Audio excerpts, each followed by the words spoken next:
అంటే మీరు ఇండో పాక్ వార్లో అవును కూడా పాల్గొన్నారు మీరు. అవును. ఆర్మీలో మీరు పనిచేసినప్పుడు, ఎయిర్ ఫోర్స్‌లో పనిచేసినప్పుడు మీకు గుర్తుగా మిగిలిపోయినటువంటి తీపి గుర్తులు, మీరు అక్కడ పొందినటువంటి మెడల్స్ గురించి, ఆ వార్‌లో మీరు పొందినటువంటి మీరు అనుభవాలు, మీ అనుభవాలు కాస్త తెలియజేస్తే బాగుంటుంది. నేను దీనికి మూలాన్ని నుంచి వద్దాము. 8th 9th క్లాస్ హై స్కూల్లో చదివేటప్పుడు మాకు తెలుగు పండిట్గా రామకృష్ణ పిళ్ళ అని ఒక మహానుభావుడు ఉండేవాడు. ఆయన నిజమైన గురువు. ఒక్క పాఠాలే కాకుండా అద్భుతమైనటువంటి ఆధ్యాత్మిక పాఠాలను కూడా నేర్పించాడు ఆయన. ఆ సందర్భంలో ఆయన మమ్మల్ని ఒక 10 మందిని తనీగా తీసుకొని క్లాస్ అయిన తర్వాత సెపరేట్గా మాకు ఈ విషయాలు నేర్పించేవాడు. ఆ క్రమంలో ఒకసారి మా స్కూల్, అప్పుడు high school, Penmuru ZP high school anniversary అంటే అది ఒక అద్భుతమైన పండగ. 10-15 గ్రామాల నుంచి బండ్లు కట్టుకొని వచ్చేవాళ్ళు చూడడానికి నాటకాలు. యానివర్సరీ నాటకాలు అంత బాగా వేయించేవాళ్ళు మా హెడ్ మాస్టర్ వైకేవి చారి అని. ఆయన అద్భుతంగా పాడేవాడు, ఘంటసాలలాగా. మంచి సంగీత విద్వాంసుడు ఆయన. ఒక్కొక్క నాటిక 3 గంటలు 4 గంటలు. యాక్చువల్గా డిజైన్ కూడా పెద్ద కళాకారులు పిలిపించి ఆ సెట్టింగ్స్ కూడా అంత చేయించేవాడు. కొన్ని వేలు ఖర్చు పెట్టేవాడు అప్పుడు. అంత దాంట్లో ఒకసారి భక్త కుచేల నాటకం, అన్ని భక్తులే, భక్తుల సంబంధమైన నాటకాలే. రామదాసు తర్వాత అన్ని ఏది ఎత్తుకున్న ఒక్కొక్క సంవత్సరం ఒక్కొక్కటి. ఆ సంవత్సరం సుధామ కుచేలుడి కథ తీయాలనుకున్నారు. సరే అయితే నన్ను కుచేలుడికి, అప్పుడు నేను 9th క్లాస్, కుచేలుడికి నన్ను సెలెక్ట్ చేసుకున్నారు. చేసుకున్నప్పుడు బోడిగుండు కావాలని కూడా ఎంట్రుకలు కూడా తీయేసి అప్పుడు అంత నేచురల్గా ఉండాలని. ఇప్పుడు దాంట్లో అద్భుతమైనటువంటి విషయాలన్నీ తెలిసాయి నాకు. ఆ భక్తి భావం ఎలా ఉండాలి, ఏమి ఆయన నేర్పించడం, డైరెక్షన్ దాంట్లో తెలుసుకుంటూ, అదేవిధంగా ఆయన చెప్పిన వాటిల్లో దేశభక్తి కూడా చాలా అవసరం అని చెప్పేవాడు. మామూలు ఇప్పుడు శివాజీ, అల్లూరి సీతారామరాజు వీళ్ళందరూ కూడా ఈ భగవత్ శక్తిని దేశ భక్తికి వాడినటువంటి మహానుభావులే. ఒక శివాజీ ఒక ముస్లింలనే టోటల్గా ఎదిరించాడంటే అది మానవ శక్తితో కాదు, ఎవరు చేయలేరు ఆ పని. దైవశక్తి, అమ్మ శక్తి. అట్లా ఇటు ఈ భక్తిని మీరు పెంచుకొని దేశ సేవకు కూడా చేయాలని ఆయన అని ఒక హింట్ ఇచ్చాడు ఆయన. Beautiful hint. సరే, నాకు కూడా అది మైండ్లో ఉండేది.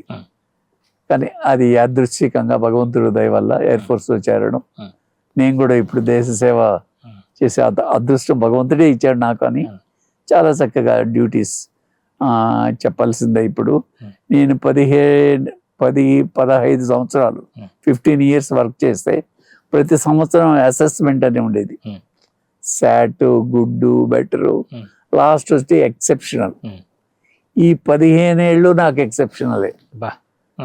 నా రిటైర్మెంట్ అప్పుడు చాలా మెచ్చుకున్నారు ఆఫీసర్స్. ఎందుకంటే చాలా తక్కువ, ఎందుకంటే ఏదో ఒక సంవత్సరం తగ్గుతుంది వాళ్ళకు, కానీ తగ్గకుండా ఒకే రేంజ్లో అంటే పని అంటే ఇంకా అన్నీ మర్చిపోయేవాడిని. అట్లే విధంగా అదృష్టవశాత్తు నేను ఎంటర్ అయిన సంవత్సరమే యుద్ధం వచ్చింది, ఇండో పాకిస్తాన్ వారు. మేము అప్పుడు చండీగఢ్ హై గ్రౌండ్స్ అని అక్కడ ఉన్నాం. అది మామూలు స్టేషన్ అయినప్పటికి కూడా వీళ్ళు ఆ భద్రత ఇవన్నీ ఉండేటివి, సేవ చేసేదానికి కూడా మంచి అవకాశాలు ఉండేటివి. కొంతమంది పాపం మా సహచరులు కూడా కొంతమంది కాళ్ళు నొప్పులోళ్ళు వాళ్ళు ఉంటారు పాపం, కానీ వాళ్ళు ఆర్డర్స్ తప్పదు, చేయలేరు. సో వాళ్ళకంతా హెల్ప్ చేసి నేను వాళ్ళందరికీ గుడ్ ఫ్రెండ్. ఒక పక్క మానవ సేవ అంటే నాకు బాగా ఇష్టం అనేది, ఎందుకంటే భగవంతుడికి దగ్గర కావాలంటే మనకి ఇది ఒక బ్యూటిఫుల్ స్టెప్ అనే భావంతో ఉండేవాడిని. సో ఆ విషయంలో అప్పుడు నాకు చాలా హ్యాపీ అనిపించేది. ఎందుకు నేను యుద్ధం డైరెక్ట్గా చేయను, డైరెక్ట్గా యుద్ధం చేసేది పైలట్సే. అంటే వాళ్ళు ఎయిర్ క్రాఫ్ట్లో పోయి బాంబులు వేయడం చేయడం చేసేవాళ్ళు, కానీ వాళ్ళందరూ వాళ్ళకి హెల్ప్ చేయడం, మేము హెల్ప్ చేయడంలో కూడా మేము హెల్ప్ చేయడంలో నాకు ఫస్ట్ ప్రిఫరెన్స్ ఉండేది. ఫస్ట్ నేను దూకేవాడిని, ఎవరికన్నా ప్రాబ్లం వచ్చినా ఏదన్నా కావాలన్నా ఇట్లా చేసుకుంటుండేవాళ్ళం. ఒకసారి ఒక బాంబు వేశారు, మా ట్రెంచ్లుగా వెళ్ళేవాళ్ళం. సైరన్ ఇస్తానే దేశం అంతా సైరన్ ఉండేటివి. 71 వార్ అప్పుడు ఆ సైరన్ వస్తానే ట్రెంచ్ లోపల వెళ్ళిపోవాలి. సరే ట్రెంచ్ లోపల ఒక ఆయన పాపం వెళ్ళలేకుంటే నేనే బలవంతంగా నా ప్లేస్ ఆయనకి ఇచ్చి, జాగా ఆడ కొద్దిగా ప్రాబ్లం, జాగా ఆయనకి ఇచ్చి నేను కొంచెం ముందు ఉండేట్టుగా, ఆయన కొద్దిగా లోపల ఉండేట్టుగా పడితే అదృష్టవశాత్తు బాంబు మా పక్కనే పడింది కానీ మాకేం ఎఫెక్ట్ లేదు. జస్ట్ దగ్గరే పడింది, ఇంకొంచెం అయింటే లేచిపోయిండేవాళ్ళం.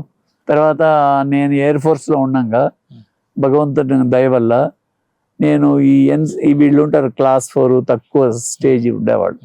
క్లాస్ అంటే ఈ ఊడ్చేవాళ్ళు, చిమ్మేవాళ్ళు, వీళ్ళకంతా వెల్ఫేర్ వింగ్లో నన్ను పెద్దగా పెట్టారు. ఎందుకంటే కొద్దిగా ఆ యాటిట్యూడ్ ఉంది కాబట్టి నాకు పెట్టిన దానివల్ల నాకు అవకాశం దొరికింది. ఎందుకంటే పెద్దవాళ్ళ నుంచి వీళ్ళు చిన్నవాళ్లకు సహాయం చేయడానికి మధ్యవర్తిగా నేను ఉండేదానికి అది నాకు బాగా హ్యాపీ అయింది. తర్వాత ఈ యుద్ధం వీళ్ళకి సేవ చేయడం అది హ్యాపీ అయింది. తర్వాత మూడోది ఇంటర్నల్గా నాకు అనిపించింది, ఈ శత్రువులు బాహ్య శత్రువుల కంటే మనకు లోపల ఉన్న అంత శత్రువులు అంటే మా ఎయిర్ ఫోర్స్ లో కూడా చూస్తూ ఉంటాం. అటు కూడా వాళ్ళు కూడా మనుషులే కదా, వాళ్ళల్లో కూడా కొద్దిగా గలాట్లు కొట్టుకునే వాళ్ళు జనరల్ గా అప్పుడప్పుడు అవి అంటే నాకు అనిపించింది వీటిని ఎట్ట కంట్రోల్ చేయాలా, ఇది బెస్ట్ అనిపించింది నాకు అప్పుడు. అందుకని అప్పుడు నుంచి కొంచెం అంతర్ముఖ ప్రయాణం, ఇన్నర్ గా మనం ఎట్లా పోవాలనేది ఆ ఎయిర్ ఫోర్స్ ద్వారానే వచ్చింది. ఆ ఎయిర్ ఫోర్సే నాకు ఇంతమంది మహాత్ముల్ని చూపించింది. కాబట్టి ఆ ఎయిర్ ఫోర్స్ తల్లికి సదా కృతజ్ఞుడిని. అక్కడ మీరు పొందిన అవార్డులు రివార్డుల గురించి. అవార్డులు అక్కడ అవార్డులు అంటే వీళ్ళు సేవాపరంగా కొన్ని వచ్చాయి, అదే ఇట్లా మనం వేరే వాళ్ళకి సేవ చేయడం అవి. తర్వాత 1971 వార్ ఇది వచ్చింది. తర్వాత ప్రతి సంవత్సరం కూడా నాకు టాప్ కాబట్టి అక్కడ సిఓల దగ్గర వాళ్ళ దగ్గర మంచి గుర్తింపు. ఆ గుర్తింపు నన్ను ఏం చేసిందంటే హిమాలయస్లో ఉండే అదృష్టం, అంటే ఎటువంటి కష్టం లేకుండా నా సుఖాలతో హిమాలయస్ని తిరిగేటువంటి అదృష్టం ఎవరికి వస్తుంది? చాలా కష్టపడాలి హిమాలయస్ లోపలికి వెళ్ళాలంటే. నేను ఏరోప్లేన్లో వెళ్ళి దిగి తిరగడం అనేది కూడా అది కూడా అద్భుతమైనటువంటి భాగ్యమే. ఎయిర్ ఫోర్స్ నాకు ఇచ్చిన అద్భుతమైన భాగ్యం. మీరు పొందిన మెడల్స్ అన్న చూపిస్తారా? ఈ మెడల్స్ 1971 వార్లో ఇవి రావడం జరిగింది. ఇది నన్ను అడిగితే మీరు ఇంత మునుపు చెప్పినట్టు నా ప్రమేయం ఏం లేదు, జీరో. నన్ను అమ్మ నడిపించింది. దాంట్లో ఆ అదృష్టం వల్ల నాకు ఇది వచ్చింది. ఇది రావడం వల్ల ఇప్పటికి కూడా నన్ను ప్రతి వారు రమ్మన్నాడు. ఇప్పుడు నెల్లూరు జిల్లాలో ఆల్మోస్ట్ ఏ ఫంక్షన్ వచ్చినా, ఏ కాలేజెస్ వచ్చినా నన్ను ఇన్వైట్ చేయడం. ఎందుకంటే 71 వార్ వెటరన్ అనే ఒక టైటిల్ ఇది ఇచ్చింది నాకు. ఇప్పుడు మనకి డిశ్చార్జ్ సర్టిఫికెట్ అని దీంట్లో ఉంది. So Indo Pak war 1971 13th December నుంచి 17th డిసెంబర్ 1971 రికార్డు. తర్వాత ఇచ్చినవి అదే ఎక్సెప్షనల్ అనేటివి ఇవన్నీ. తర్వాత ఇంకొకటి కూడా చెప్పడం మర్చిపోయా, నేను BA పంజాబ్ యూనివర్సిటీ ఎయిర్ ఫోర్స్లో ఉండగా, ఎందుకంటే నేను ఫస్ట్ ఇయర్ BSc వదిలేసా. ఫస్ట్ ఇయర్ BSc వచ్చినప్పుడు ఈ ప్రాబ్లమ్స్ వచ్చాయి, వదిలేశాను. తర్వాత అక్కడ పోయిన పంజాబ్ యూనివర్సిటీలో BA చేశాను, గౌహటి యూనివర్సిటీలో B.Ed చేశాను. అవి రెండు కూడా ఎయిర్ ఫోర్స్ ఇచ్చినటువంటి భాగ్యాలే. దానివల్ల ఇప్పుడు నేను మోటివేషన్ క్లాసెస్ B.Ed చేసిన దానివల్ల నాకు స్టేట్ గవర్నమెంట్లో వెల్ఫేర్ ఆఫీసర్గా ఉద్యోగం రావడం ఆ భాగ్యమే. కాబట్టి ఎయిర్ ఫోర్స్ ఒకటి కాదు, చాలా చాలా చాలా ఇచ్చింది.